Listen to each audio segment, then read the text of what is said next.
Hi everyone, welcome to another Jakarta EE update call. We do these calls on the monthly basis. Today agenda is Jakarta EE release and release plan and progress update by Steve Milidge. Then we will actually first hear Will Lyons with the Jakarta EE program plan and budget. And then as a third point, we will hear from Ivar on the progress on Jakartifying the specification documents. And as the last point, I would like to invite all the developers and remind them of Jakarta EE wiki page and the opportunity there to share any relevant links for the developer community. Okay, so with that, I will invite Steve Milidge to take it over and present. I'll stop sharing and okay. Steve, if you want to take it over. Yep.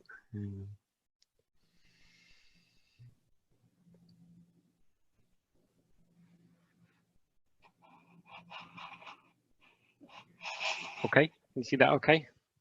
Yes, thank you. Right. So I'm going to give an update of Jakarta EE 9, where we are in our planning. So I'm obviously the founder of Pyara. I'm also one of the project leads on the Jakarta EE platform, and for the Jakarta EE 9 release, I'm what we're calling a co-pilot with Kevin Sutter from IBM. So we're currently in the phase of putting together and the plan that will go in for review to both the steering committee and the specification committee, just to go through a bit of the process. So I did a similar update a month ago, and this is really going to follow on from that as some more decisions have been made since then. Just to recap a little bit of where we are. So Jakarta EE 8 was out in September, and that was the compatibility release. So that was based in the Java X namespace. And the big thing is that we have open specifications that are managed through the Eclipse Foundation specification process, and we have an open source TCK, an open source development process. And so that completed the evolution of the specifications, the APIs from the JCP. And now we're in the phase of creating Jakarta EE 9. So for Jakarta EE 9, we're sort of targeting this as a tooling release. And I've got a little bit about what we mean by that. But it's going to be a limited scope in that what we're going to do is change the namespace to the Jakarta namespace. We're going to deprecate and remove some APIs, and we've got some slides on which APIs are remaining, which ones are we deprecating, and which ones we're adding. And also we're going to update the base JDK. And in parallel to a large extent to that, we can also start thinking about Jakarta EE 10. So Jakarta EE 10 will be the first feature release, and the projects now for all the APIs, as I said earlier, are all in the Eclipse Foundation, and we can start working on those now while we're also at the same time creating the sort of Jakarta EE 9 tooling release. So the reason we're sort of saying it's a tooling release is that we're not adding any specifications other than some that have been pruned from from Java SE8. We're not really looking to make any breaking changes, so we're not introducing any new APIs, no breaking changes other than the namespace, obviously, and maybe some upward compatible changes where they're small. But predominantly it's the move from JavaX to Jakarta that we'll be completing in the API package names.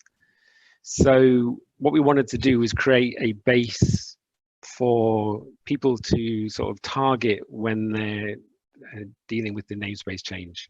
So Jakarta EE 9 release will really give time for IDEs to build some tooling to help move applications that target the old Jakarta EE 8 JavaX namespace to migrate and target the Jakarta namespace. Similarly, it gives us an opportunity for vendors like Pyora to explore how we sort of also help end users and developers move this move across the namespaces and make their transition as smooth as possible. So we can look at explore compatibility layers. We can collaborate with other vendors on how we can build compatibility layers to support old applications running on Jakarta EE 9. And then finally, also end users and developers out there, they can start taking these APIs, test and move their applications onto the new namespace, knowing that none of the behavior has changed. So any problems they encounter will likely be only due to the namespace, and may potentially support for that namespace change within their tools. One of the things making Jakarta EE 9, one of the other key things is to do it as soon as possible. So we can get this tooling release out reasonably quickly and then move on to Jakarta EE 10. So if you've been on the previous call, we were still in a flux and what is the scope of Jakarta EE 9, which APIs are in, which APIs are out. And there's been a lot of chatter on the platform mailing lists. And based on the call this Tuesday, we're in a position where we believe that this is all agreed. It's still got to be put into the release plan and still got to be signed off, but most of the discussions have now been settled. So what we're going to do is prune a number of legacy APIs, and they'll be removed completely from Jakarta EE 9. We're going to add in some APIs that used to be in Java SE 8, but are no longer there. So they were pruned from SE, and we're going to add those in as optional APIs into Jakarta EE 9. And again, I've got more slides on this. We're also then going to move all APIs to the Jakarta namespace, including those ones that we've added from Java SE 8. And to make this more consistent, we are going to specify that to get platform compatibility, an application server or runtime must certify on Java SE 11. This is so because there's a lot of debate around the APIs that have been pruned from 8 and what to do with them, whether to leave them in the JavaX namespace or move them to Jakarta. And we thought if we set the baseline as SE 11, it was cleaner and more consistent to say that we're adding them in and we're adding those in at the Jakarta namespace. If we'd left the baseline at SE 8, then obviously they would exist in Java SE and in Jakarta EE, which could be confusing. So we've taken the opportunity by bringing these in to also uprev the minimum for compatibility. Saying that though, we're going to require that API jars are released so they're suitable for use with JDKA individually. So what that means is that they will be compiled using Java SE 8 class file format. So we're not going to compile them into Java SE 11 class file format, as we know the API jars are often used widely outside there in the general ecosystem. And there's no need, given we're not allowing any API changes of any significance, to not do this, because no one is going to be pushing to put SE 11 only APIs into their API signatures. So just to move on to actually the details of each specification. So what we're pruning is we're pruning Jakarta XML registries, RPC, and deployment and management APIs, which are all very old. And we're also removing support for distributed interoperability in EJB 3.2, which is the sort of CORBA IIOP aspects, as again, CORBA and IOP is no longer in the JDK. So that's what we've agreed on removing. We're also making a couple of APIs optional.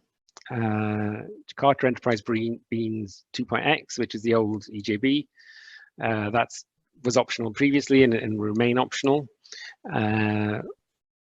We decided not to prune it because it's quite complex and it would have delayed the project due to the mix and match of namespaces and exception hierarchies and things between the current EJB and the older EJBs.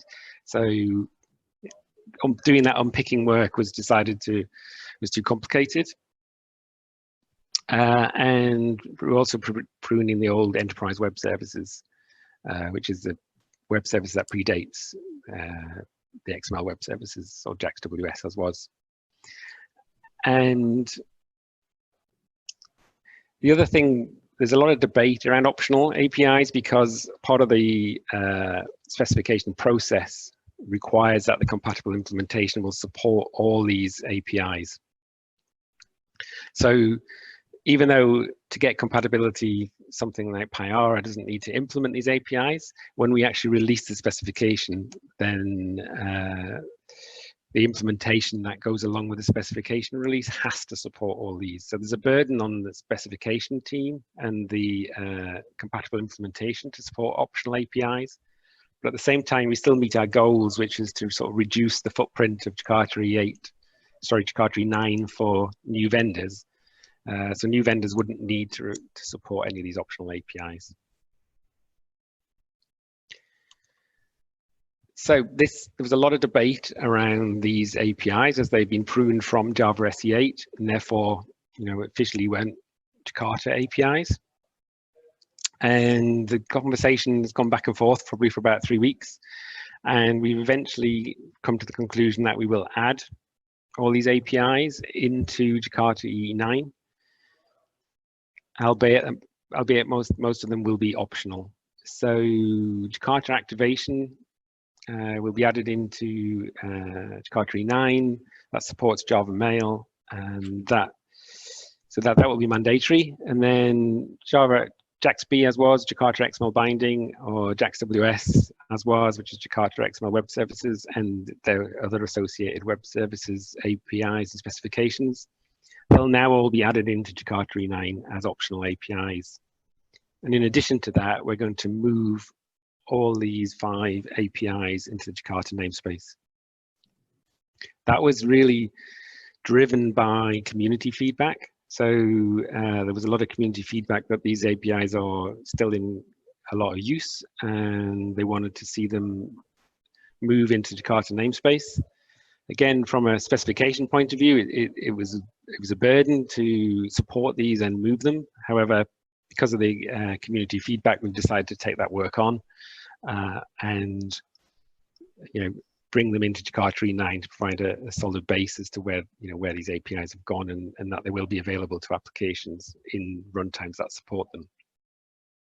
Again, that does add a lot of work into the compatible implementation, as it needs to implement these APIs and support these APIs.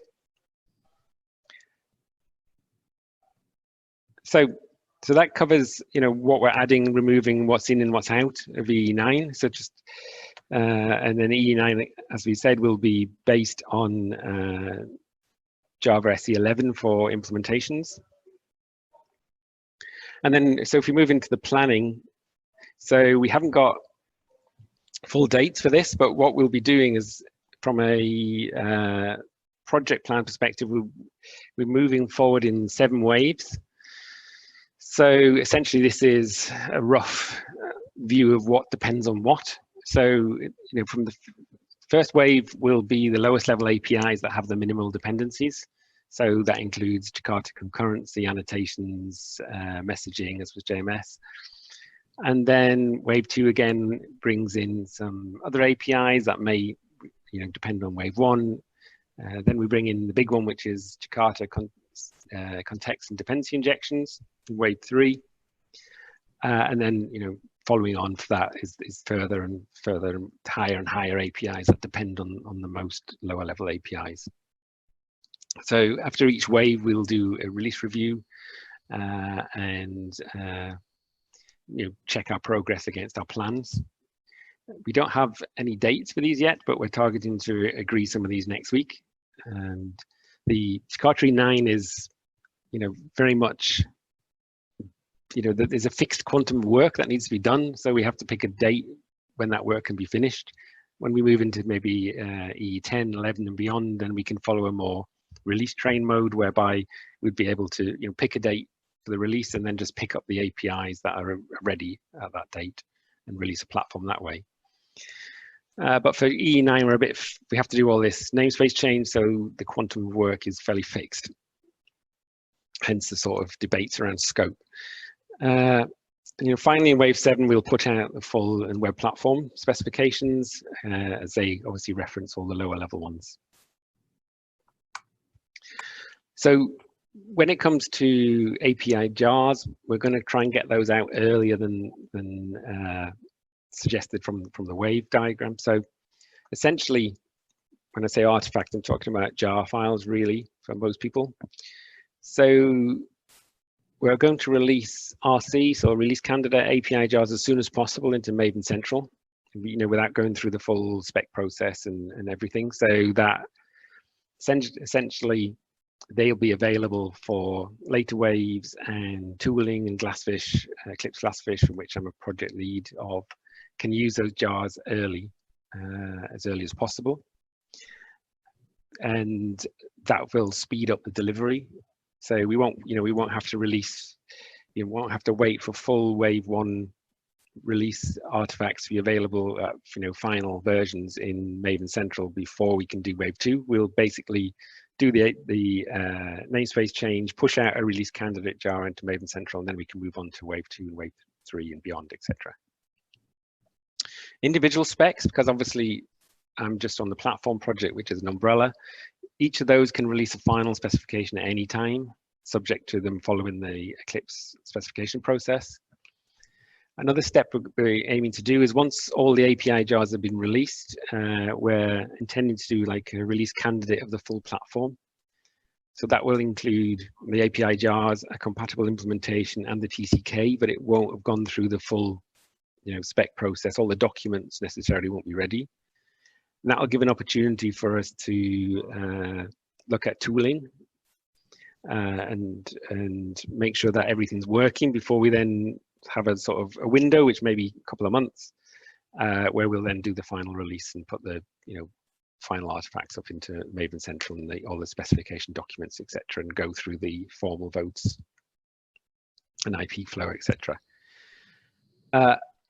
We're looking at a date in Q2 2020 for the final release, and that means we'll be looking for an RC date, probably Q1 2020, to get some API jars in people's hands, so that they can play with them and target implementations, etc.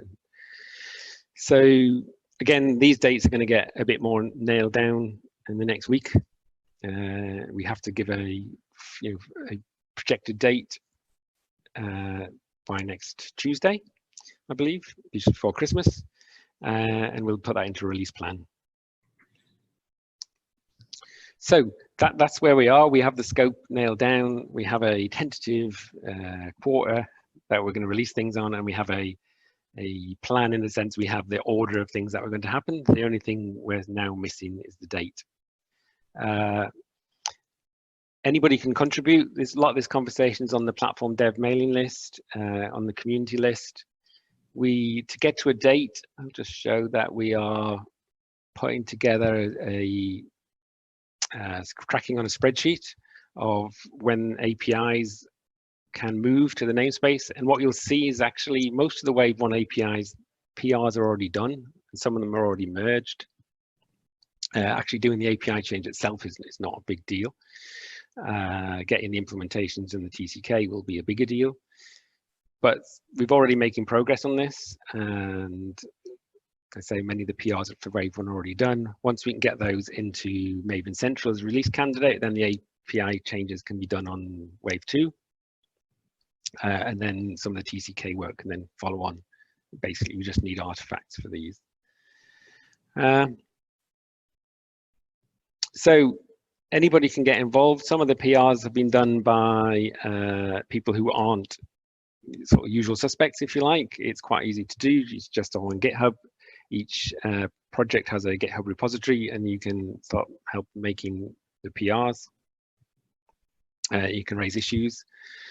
And like I said, probably at the beginning, is Jakarta EE 10 itself can also start progressing, and we're you know, I'm project lead for concurrency, and we're already creating issues for that in the separate branches, and that can work in parallel to the API work. So a lot of the namespace work is just sort of boilerplate type work. So the innovative work can happen in parallel. So I just wanted to stress that as well. So that's all I've got. Is there any questions?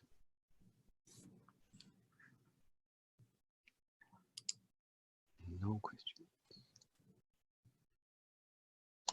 So it seems to be no questions, but as we all know, majority of people are preferring to view the recording of this this meeting. So this is the request for people out there.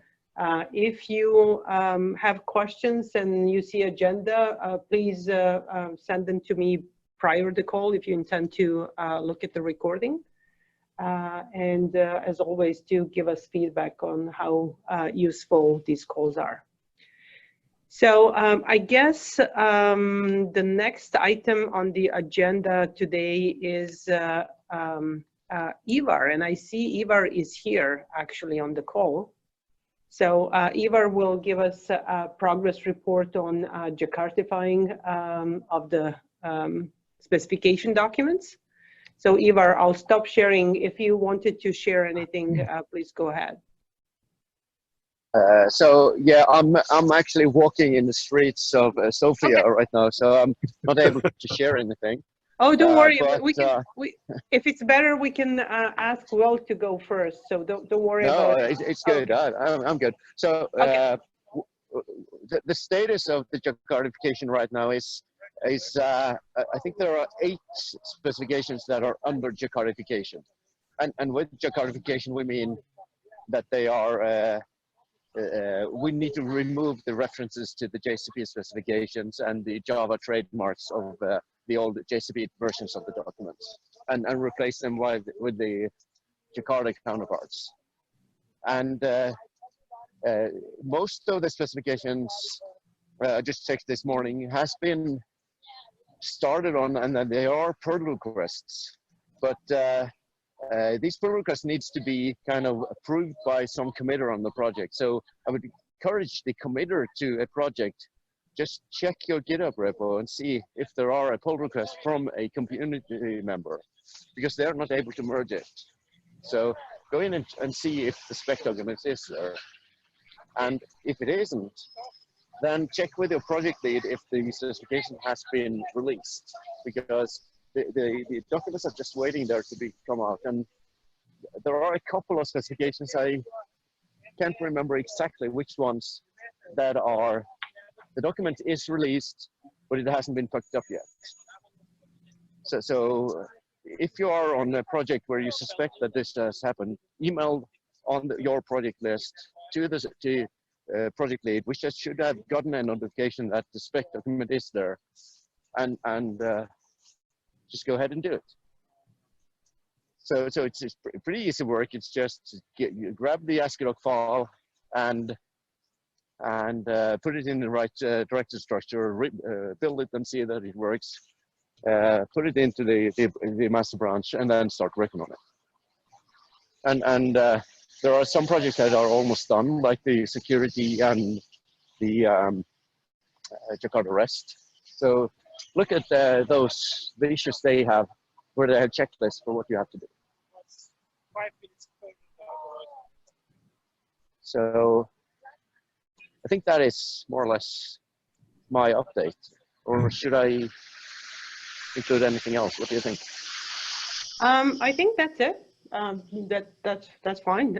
It's actually call to action for everyone, right? Who is involved. Yeah. One thing we should mention is that while we would certainly like all the specifications to be Jakartified for EE9, we won't stop it if they aren't. So we're good with going with the boilerplate specs as for E8 if it kind of jeopardizes the plan. But it would be nice to have all the specs on the same format. So it's just work that has to be done. Right.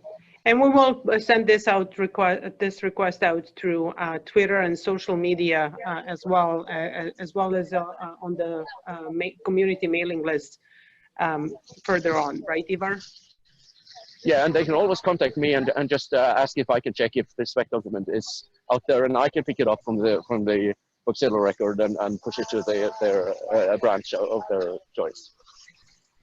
Okay. Well, thanks so much. As always, even on this topic, whoever is doing the recording later on, please reach out to us if there are any questions. So moving on with the agenda, I'll just quickly, actually I'm not sharing anything, so I was going to say stop sharing, but I will invite Will Lyons. Will, if you want to present the program committee plan and the budget. I'm sure everyone is familiar that Will is chairing our steering committee, Jakarta EE steering committee call. And well, not just call, but leading the steering committee chairing the steering committee. Thank you, Tanya. Anyways, turning over to Will. Welcome, Will. Thank you, Tanya. Hi, this is Will Lyons. I'm with Oracle, and I'm in product management, responsible for Jakarta EE and WebLogic server. And we thought, as Tanya says, I am also chair of the Jakarta EE Working Group Steering Committee.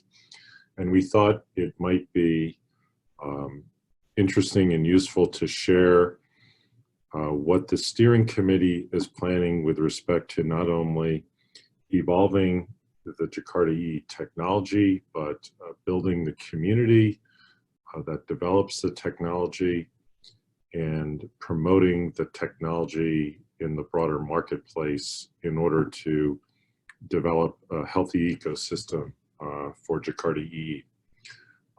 So we thought it would be worth reviewing the process and our plan for 2020 to build a healthy ecosystem for Jakarta EE and the budget that's in place to support that. So that's what I will be discussing. I'm going to start with a little bit of terminology. I'm not sure how familiar many of you are with the term working group. The Eclipse Foundation has the concept of a working group. And working groups are intended to facilitate collaboration around specific Eclipse projects, and they define a governance model and a process and norms for collaboration, for making decisions, for establishing goals, and so on. It's very helpful when you suddenly form a collaborative enterprise to have models for how you get work done in such a mode. And so the Eclipse Foundation Working Group is a model that is used for collaboration around Eclipse projects. And the Jakarta EE Working Group is one such working group. These are the members of the Jakarta EE Working Group. Oracle is my employer, and Pyara is a strategic member. And you can see IBM, Fujitsu, Red Hat, and Tommy Tribe are also strategic members. And there's standards and definitions of what strategic members are.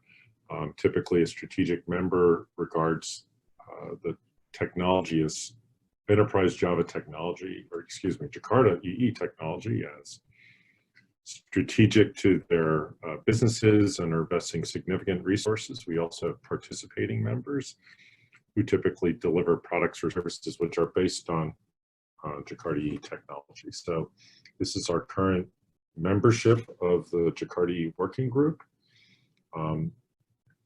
As a group, we have defined a charter for what Jakarta EE is intended to accomplish. And this is just a screenshot of the working group charter document, which is available online. And you can see that the working group is intended to, in addition to evolving the technology, promote the brand, provide marketing services, manage a spec process, define compatibility rules, etc. Define licensing for IP flows for the technology that is included in Jakarta EE, manage a technical and business strategy, and fund the essential activities to making the working group function. So, and there's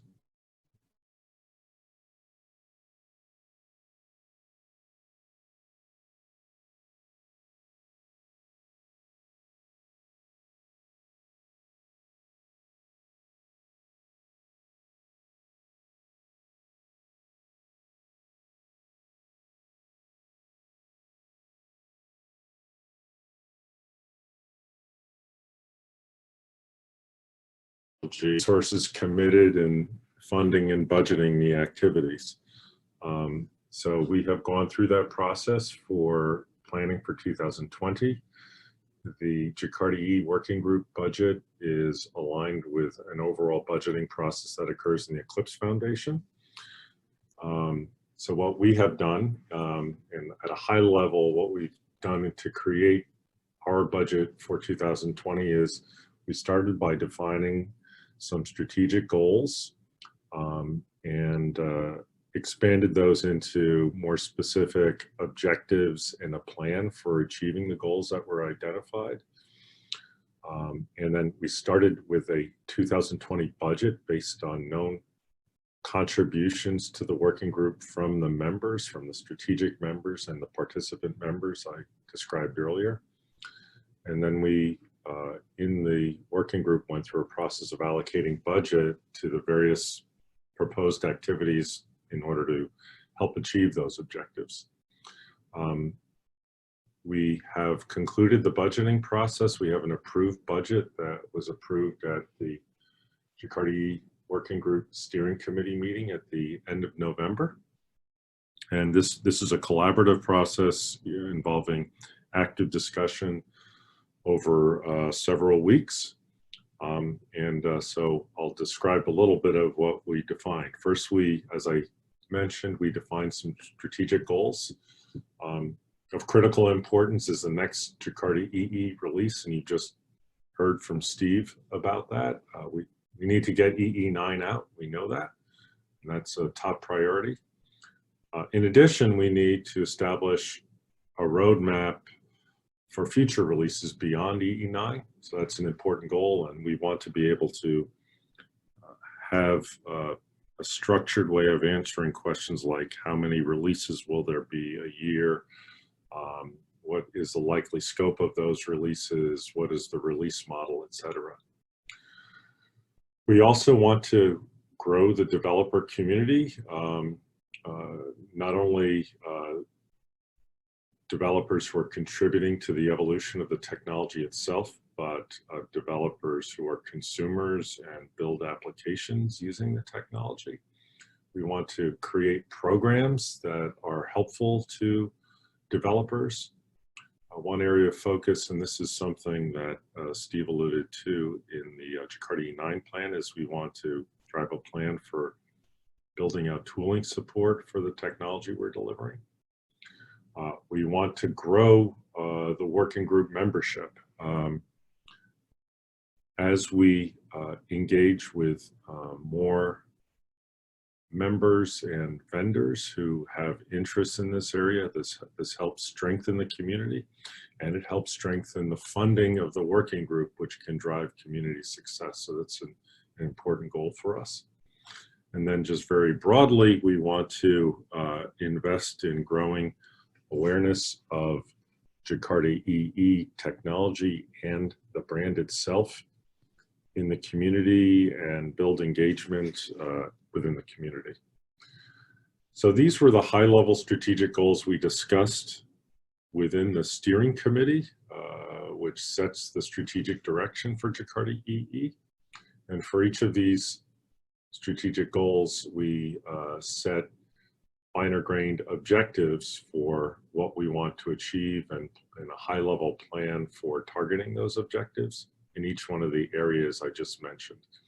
So I won't read through all the individual slides, but in terms of EE9, we want to deliver a new release that accomplishes, the things which Steve described in more detail.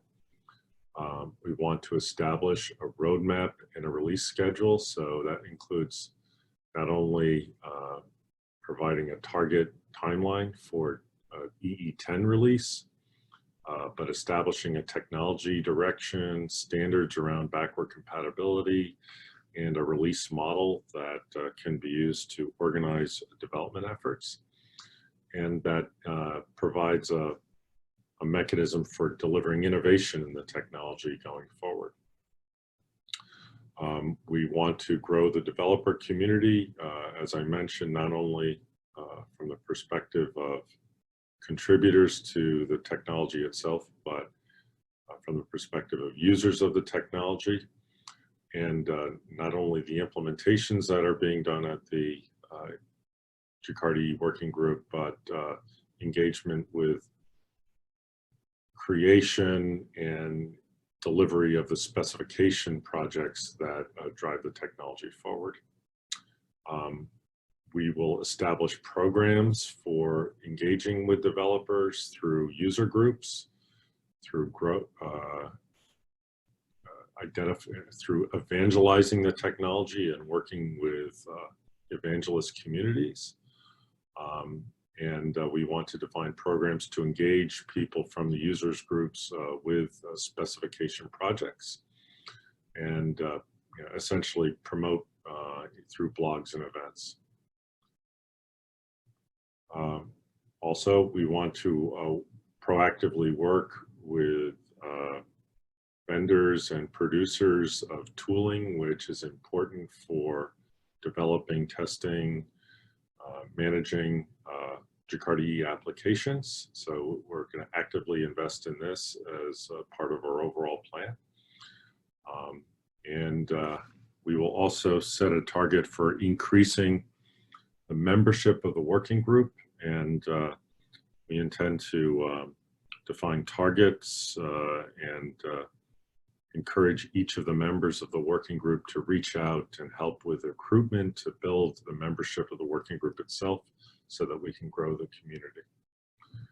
And we have a large set of activities, including activities like this one, to build awareness and engage with the community through events like live stream, tech talks, ongoing blogs, developer surveys, videos, sponsorship of conferences, notifications through mailing lists, and so on. So these are a more detailed description of activities that we will undertake to achieve our strategic goals. And that was a set of activities that the steering group agreed to. And then we took a look at our budget and allocated it to specific, to fund specific areas. Our budget is listed here. You can see in the 2020 column is our total revenue. So these are the revenues of the working group from member contributions.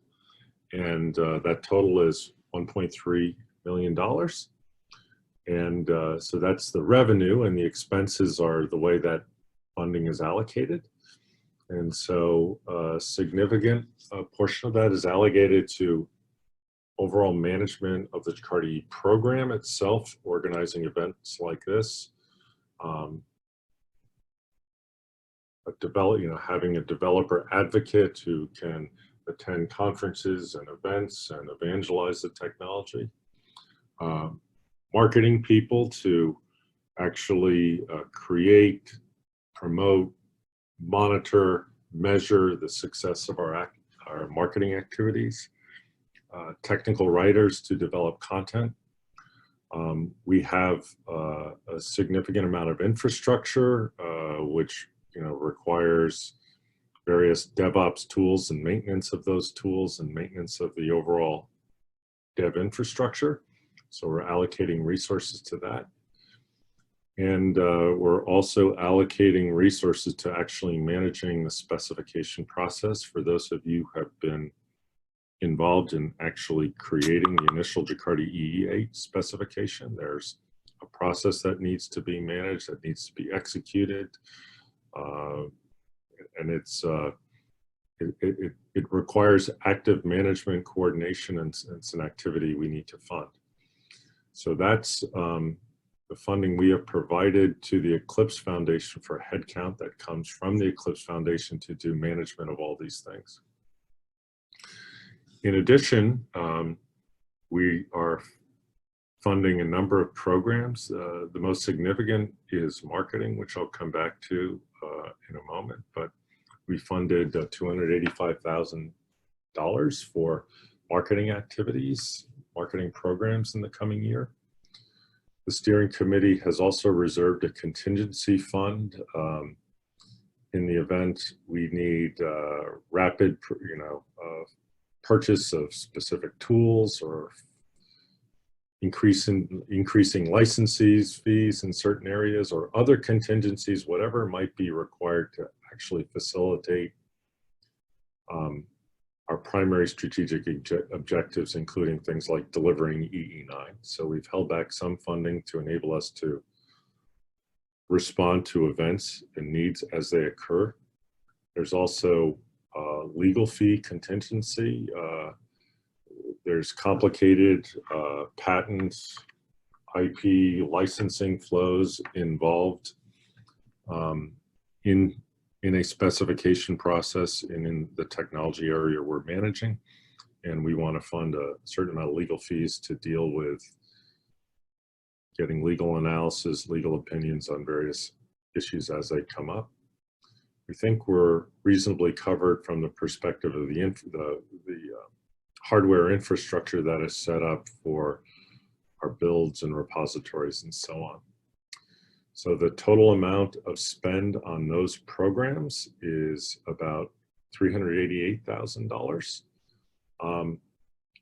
In addition to the headcount spending at the Eclipse Foundation of $760K and that program spend, the Eclipse Foundation generally invests a significant amount of time on administration of all of the work surrounding Jakarta EE, providing advice, meeting with analysts,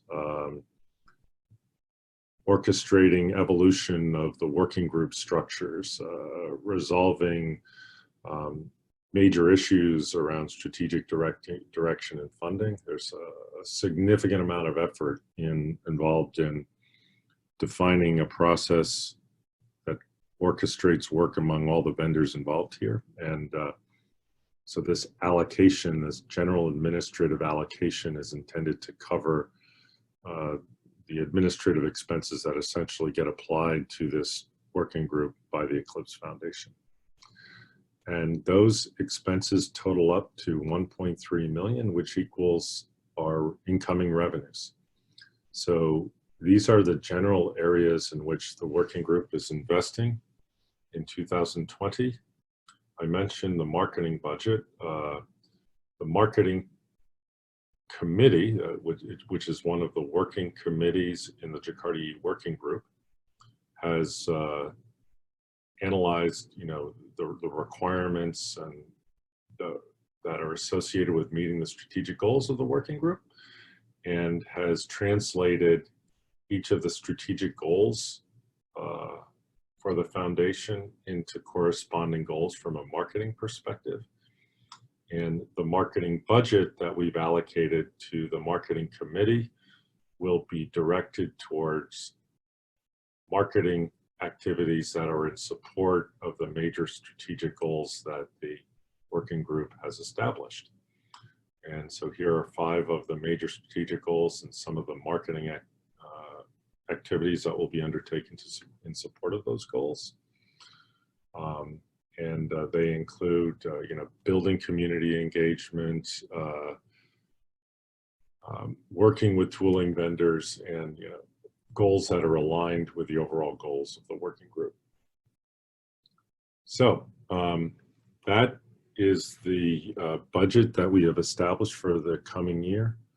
Our intention is that we will take the strategic goals and the plan we have put together for achieving these goals and define quarterly milestones or outcomes or targets associated with those, and monitor those at the steering committee to ensure that we're pursuing the goals we've set for ourselves successfully.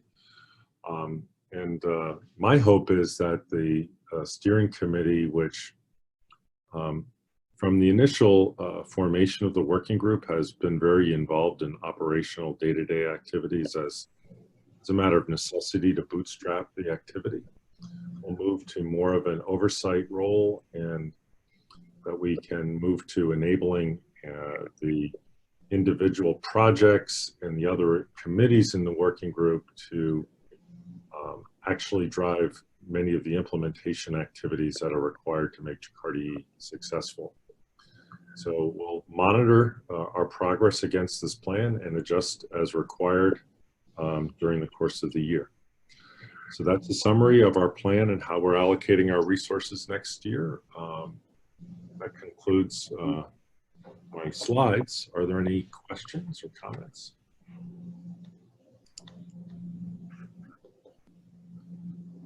I figured discussion of budget would generate a fair amount of excitement in the audience, but I'm disappointed.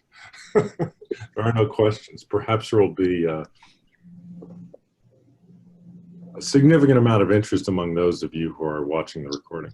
In any case, thank you very much for the opportunity to present and for helping build the success of Jakarta EE. I'm all set, Tanya. Thanks, Will. So I have a comment. This was a great presentation, and I'm hoping, as you were saying, that viewers of this recording will come back with questions if there are any. So with that, just one note from my side, unless there are some other topics from the community. So if you can stop sharing, and then I'll share my screen just briefly to remind people that we have created this Jakarta EE wiki page, particularly geared towards developers and putting the information out in a very fast manner, right? So the wiki is available to everyone.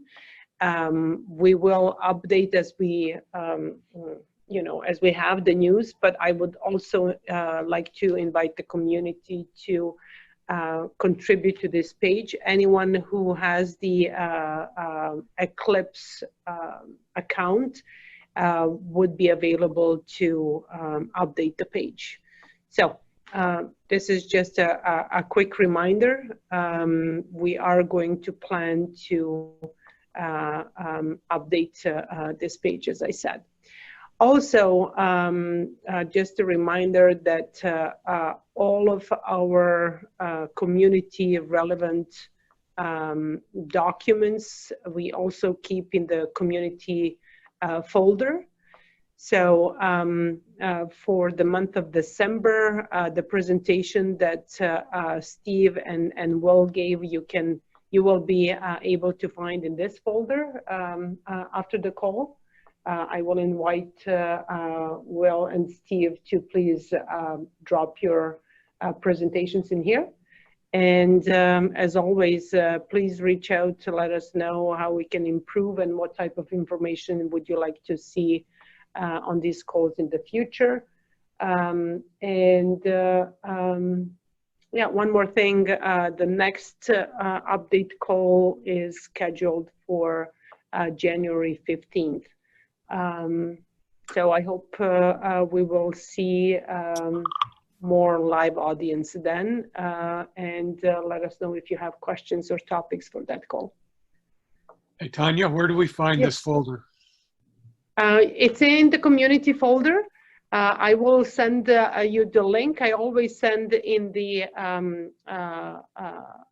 email update about this call, like a reminder for the call. I send the link, but let me actually send the link right away to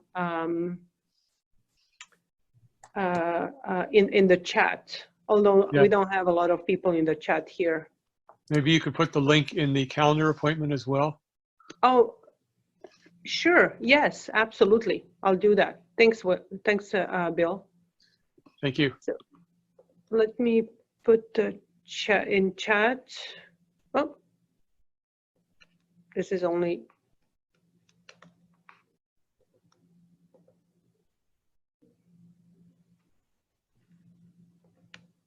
Okay.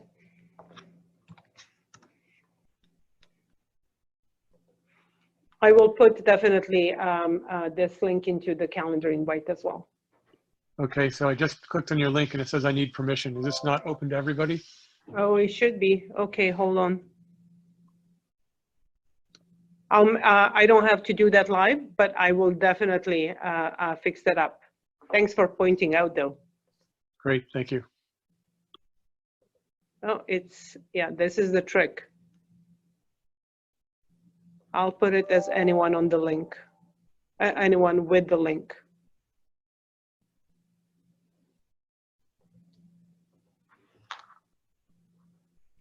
Okay. Yep, that did it, thanks. Thank you, everyone, and Happy New Year. I don't think we'll talk to the wider community this month.